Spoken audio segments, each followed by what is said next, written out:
함께 볼 말씀 요나서 4장 4절 우리 함께 읽겠습니다. 시작. 여호와께서 이르시되 내가 성내는 것이 옳으냐 하시니라. 오늘은 지난주에 이어 두 번째 요나 이야기를 이렇게 시작하고 그 안에 담겨져 있는 하나님의 사랑과 우리에게 주시는 교훈은 무엇인지 그런 것들 좀 나누려고 합니다. 물고기 뱃속에서 3일을 있으며 꺾일 대로 꺾인 그 요나에게 하나님의 두 번째 말씀이 임했습니다. 요나는 어찌되었든 그렇게 가기 싫어했던 니느웨로 가게 되었고 그 성읍 안으로 들어가서 들어간 첫날에 40일 후에 이 니느웨 성이 무너질 것이라고 선포를 했습니다. 이 말을 들은 니느웨 왕은 모든 백성들에게 자신들의 악한 행동과 난폭함을 회개하라고 그렇게 선포하고 백성들은 금식을 하면서 악한 길에서 즉시 돌이키게 됩니다. 요나가 생각하기를 이게 아닌데 이러면 안 되는데 그냥 나는 외쳤을 뿐이고 당연히 이 사람들은 듣지 않고 벌을 받고 이래야 하는데 이게 뭐지 이런 생각을 했을 것이에요. 아니나 다를까 하나님께서 그들이 그 악한 길에서 돌이킨 행위를 보셨을 때 마음을 바꾸시어 그들에게 내리겠다고 말씀하신 그 재앙을 내리지 않게 됩니다. 내가 이럴 줄 알았다. 요나가 그런 거예요. 내가 이럴 줄 알았다. 이래서 내가 다시스로 도망간 것이 아니냐며 요나는 니느웨를 멸하지 않는 하나님께 내가 사는 것보다 죽는 게 낫겠다고 더 이상 나를 괴롭히지 말라고 제발 나를 죽여달라고 그렇게 협박 아닌 협박을 그렇게 하면서 분을 못 참고 성을 내고 있는 것입니다. 왜 이러는 걸까요? 물고기 뱃속에서 지옥을 경험하면서 하나님이 살려주심을 찬양도 했고 또 모든 것이 자신의 뜻대로 되는 것이 아니라 하나님의 계획 아래 있다는 것, 이것을 잊은 것인가? 참 요나라는 그런 인물은 여느 선지자들과 사뭇 다른 듯합니다. 40일 후에 하나님의 진노가 이 성읍에 임하리라 했으면 다른 선지자들은 목숨도 내걸고 어떤 것에도 굴하지 않고 최소한 39일까지는 최선을 다해서 외치지 않았겠어요? 그런데 좋게 3일은 돌아야만 하는 큰 성읍이었건만 듣든지 말든지 나는 하루만 외치고 말리라. 이런 외침에 무슨 열정이나 능력이 있었겠습니까? 그렇지만 그런 외침 가운데 역사하시는 하나님으로 인하여 모두가 회개를 하고 있는 모습에 정신을 차릴만 한데 오히려 하나님께 짜증을 내고 분노를 누를 수가 없었던 그런 요나입니다. 그런 요나에게 하나님은 네가 지금 화내는 것이 옳으냐고 말씀을 하십니다. 당장 뒤통수라도 좀 때려주고 싶은데 말씀만 하고 계시는 거예요. 요나는 그 말을 들었는지 아닌지 더 나가서 성읍이 내려다 보이는 곳에 자리를 잡고 그 니느웨 성읍이 어떻게 되는지 그곳에서 어떻게 무슨 일이 일어나는지 보려고 기다리고 있습니다. 아마 내가 이 성이 벌을 받고 무너지는 꼴을 보리라 이런 각오, 이런 마음으로 그렇게 지켜보고 있었던 것입니다. 아직도 이런 혈기가 남아있다니 참 대단한 요나입니다. 또한 그런 요나를 보고 계시는 그 하나님 역시 대단하다고 생각이 됩니다. 참 여러분은 어떻습니까? 요나와 같은 이러한 모습이 있지 않습니까? 내가 생각하는 것과 다른 때 어떤 것에 꽂혀가지고 분노가 일어날 때 사람의 말은 물론이고 하나님 말씀조차도 귀에 들리지 않을 때가 있을 때가 있는 것입니다. 나의 생각은 이런 것인데 왜 하나님은 그렇지 않은가? 요나를 보면서 나는 무엇에 분노를 하는가? 나는 또 어떨 때 말씀에 순종하지 못하고 혈기를 부리게 되는가? 이런 것들을 돌이켜 보게 되었습니다. 물론 요나 입장에서 원수며 타락한 자들인 그들 니느웨 사람들이 벌을 받는 게 마땅하다고 여기는 것처럼 이 사람은 어쩌면 타당할 수 있어요. 그런데 요나 같은 그런 타당성도 없게 나는 그렇게 바라보고 있는 사람들이 있지 않는가. 있는 것 같아요. 그렇게 생각이 됩니다. 나와 다르다는, 또 내 생각에 저들은 벌을 좀 받았으면 좋겠다, 이런 마음이 들 때가 있는 것 같아요. 우리가 하나님을 알고 믿고 경외하지만 내 가치관, 내 생각과 다르고 맞지 않을 때 우리는 요나와 같은 반응이 나올 수 있습니다. 하나님은 요나를 당장이라도 다시 물고기 뱃속으로 보내고 싶으셨을 것입니다. 그래도 지난번엔 내가 큰 물고기, 큰 고래 뱃속이었지만 이번에는 그 돌고래 뱃속에 보내버려가지고 좀 답답해 죽으라고 그냥, 이렇게 좀 그런 마음이 들지 않으셨을까, 그런 생각이 듭니다.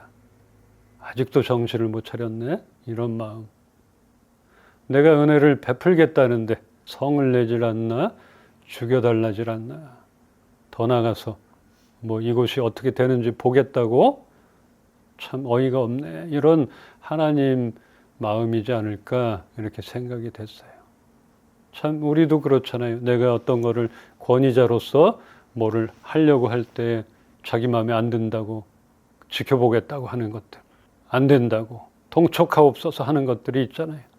참 그거보다 뭐 100배 1000배가 답답하고 어이가 없었을 것입니다. 네가 지금 화를 내는 이유가 무엇이며 정녕 네가 옳다는 것이냐, 이렇게 하시는 하나님의 목소리가 들리는 듯합니다. 저는 요즘 자전거를 타고 있어요. 수십 년 탈 자전거를 요즘 몇 달 동안 다 타는 것 같습니다. 타다 보면 사람들이 왜 이럴까 싶을 때가 한두 번이 아닙니다. 옆에 정말 넓은 인도 사람 다니는 그 길 놔두고 꼭 자전거 도로로 다니질 않나, 거기서 두 줄, 세 줄 친구들끼리, 사람들끼리 다니질 않나, 핸드폰만 보고 그냥 자전거 길로 다니질 않나, 뭐 이런 일들이 많아요. 그러니까 제가 자전거를 타다 보니까 이런 게 눈에 들어오고 불만이 막 생기더라고요. 자전거는 그럼 어디로 다녀야 되는 거예요? 차도로 다니면 차에 치일까 겁나, 빵빵대질 않나, 인도로 다니면 또 불법이라네, 자전거나 전기자전거나 뭐 모든 게.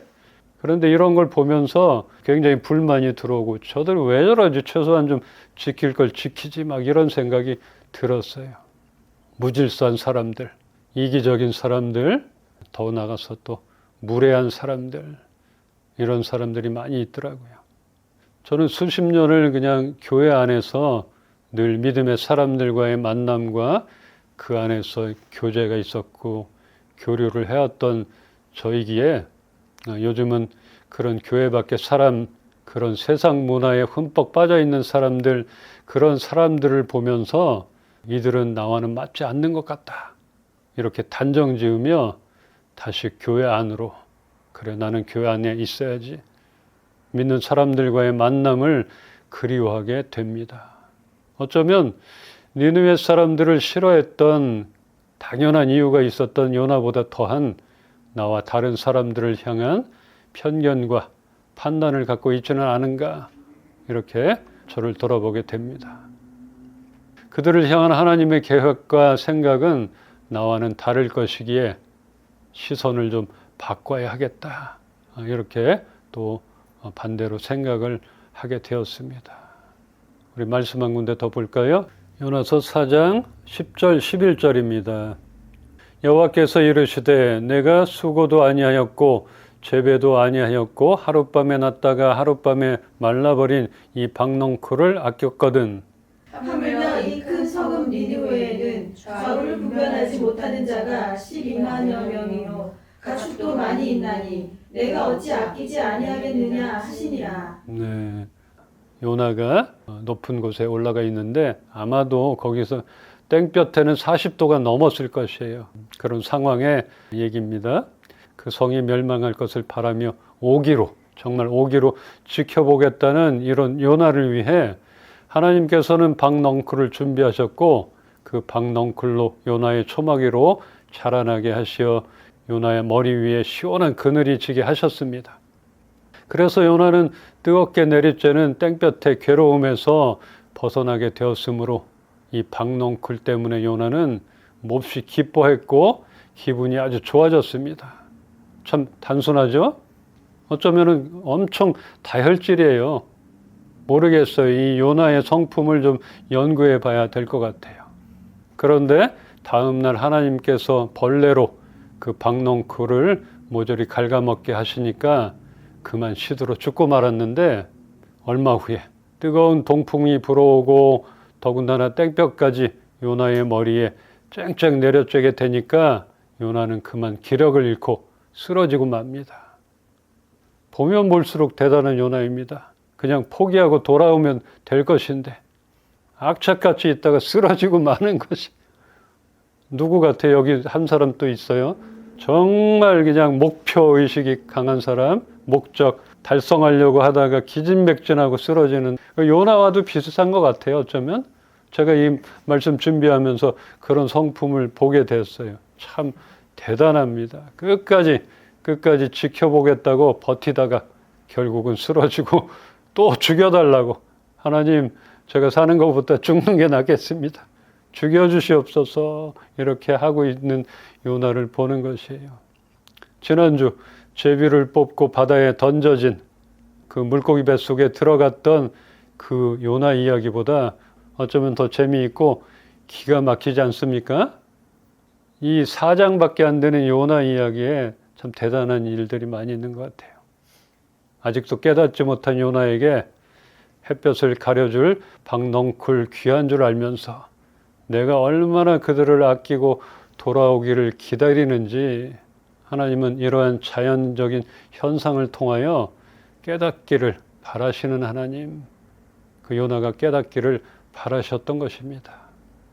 우리 안에 답을 정해놓고 있었던 것들, 내가 소중히 여기는 것 말고는 무시하고 쉽게 여겼던 그런 일들, 이런 우리들에게 하나님께서 이렇게 물으실지도 모릅니다.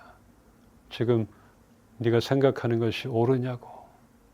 오늘 니느웨 사람들을 보면서 이방 나라인 이 사람들도 하나님의 말씀을 듣고 즉시 회개하고 전적으로 순종하는 자세를 보였건만 선민 나라면서 한 번도 온전하게 하나님께 순종한 적이 없었던 이스라엘을 보게 됩니다. 그들은 택한 백성이라는 것 하나밖에 없어요. 그런데 그렇게 하나님이 보여주시고 함께 보호하시고 했는데 전적으로 순종한 것들을 볼 수가 없는 것이에요. 이해할 수가 없는 일이죠. 그 땅은 그때 죄악이 가득하였더라 이랬거든요. 어쩌면 이것은 요나의 시선이고 이스라엘 입장에서 그 땅이 죄악에 가득하였더라 이렇게 되지 않았을까 생각도 됩니다. 더 나아가서는 뭐 그런 땅이라도 하나님의 말씀이 선포가 되면 바뀐다는 것들, 이것을 보여주는 그런 요나서인 것입니다. 이스라엘은 자신들을 부끄럽게 생각하고 회개해야 마땅합니다. 요나 역시 그렇게 거부하고 고집을 부리고 얼마나 하나님의 마음을 아프게 하고 알지를 못했던가.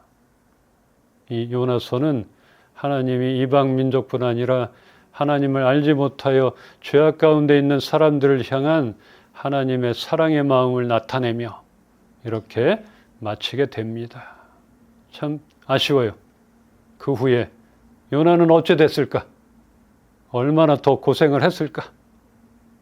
아쉽게도 알 수는 없지만 하나님의 마음을 또다시 어렵게 하지는 않았으리라 그렇게 생각됩니다. 하나님은 이방 나라인 니느웨를 위하시고 돌이키실 기회를 주셨고 요나를 위하여 또한 깨달음을 주셨습니다. 이거는 요나를 위한 것이에요. 그래서 오늘의 제목을 요나를 위하여 이렇게 지었습니다. 나를 위하여. 다른 것을 보면서 나를 깨닫게 하시는 것들. 요나는 이방 민족에게뿐 아니라 이제 조국인 이스라엘로 돌아가서 교만했던 자신의 백성들에게 이러한 하나님의 마음을 전했을 것입니다. 하나님께서 우리에게 바라시는 모습입니다. 결국은 남이 아니라 우리가 하나님께 전적인 순종의 모습을 보여야 하는 것이고 내가 깨닫고 내가 바뀌어야 되는 것이고 열방 이것을 바라보는 시선을 우리가 바꿔야겠다.